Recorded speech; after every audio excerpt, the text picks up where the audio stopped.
when I felt abandoned,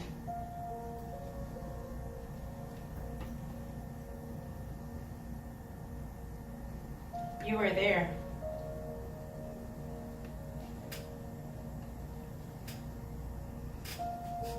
Because dads are made to look after the little girls and tend to them and their cuts and scrapes when they slip and fall.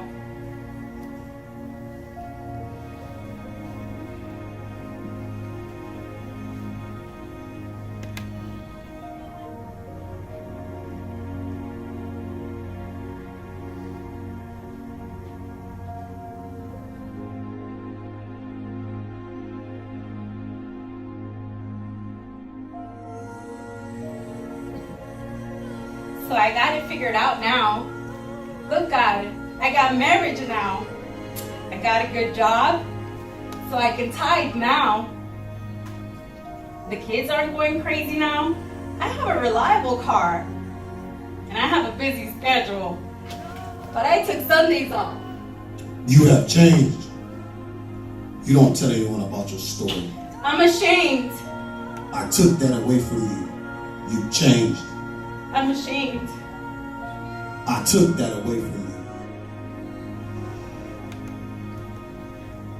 you. You like me better when I was down?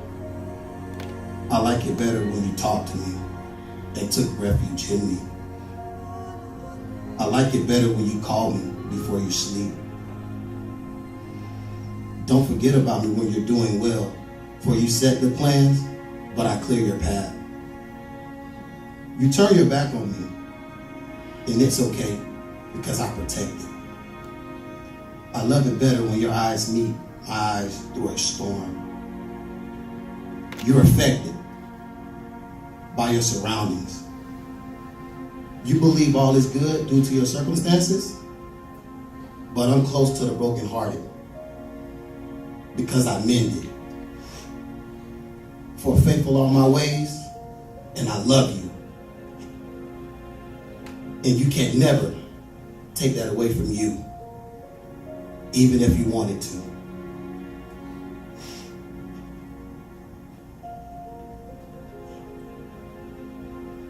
I remember, God, and I can't forget that. God gave me this. God gave me this when I felt that I had it all figured out, and I felt like I had it all together. And He brought me to remember that when I felt that He was the farthest, He was the closest.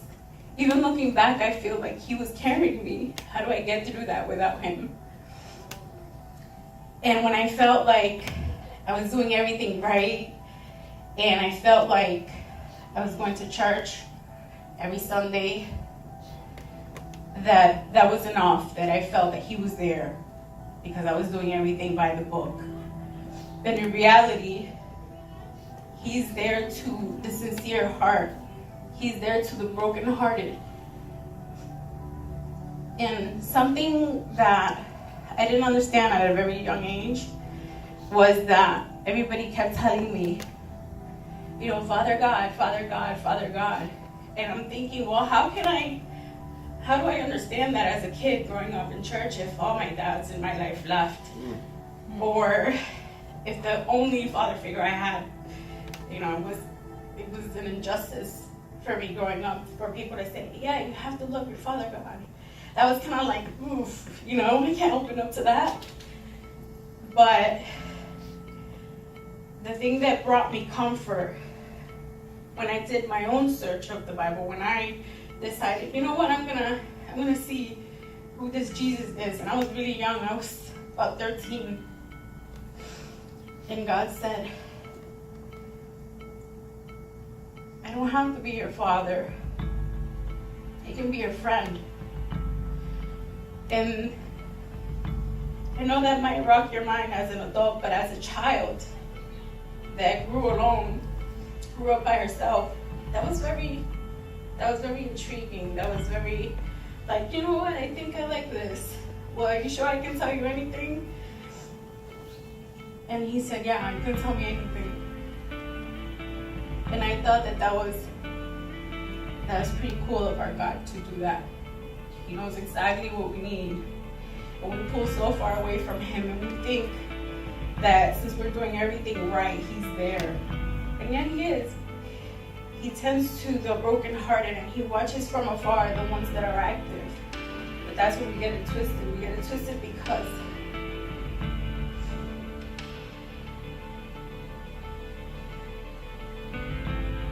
when you're actively involved in the church and you have everybody, wow, you're praising amazing, you're doing well, and then you go home and you don't live by it. God sees it. Right. And then you go to the store and you say, well, I can't wear this just in case so-and-so is there. But you just went somewhere else with it. And that's what we do. We pretend like because we don't tell anybody, he doesn't know.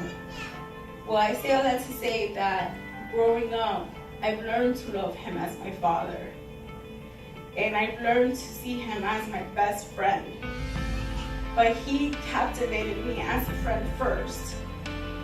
And then he showed me what a father is supposed to be. And this is just a little piece of my testimony. And I got that because I felt like, oh, I'm doing good. But can I tell you that was the time in my life where I felt that the Lord was the farthest. I never felt abandoned after I met him, but I felt like he was the farthest. And that was the most scariest part of my life. And that's all I have.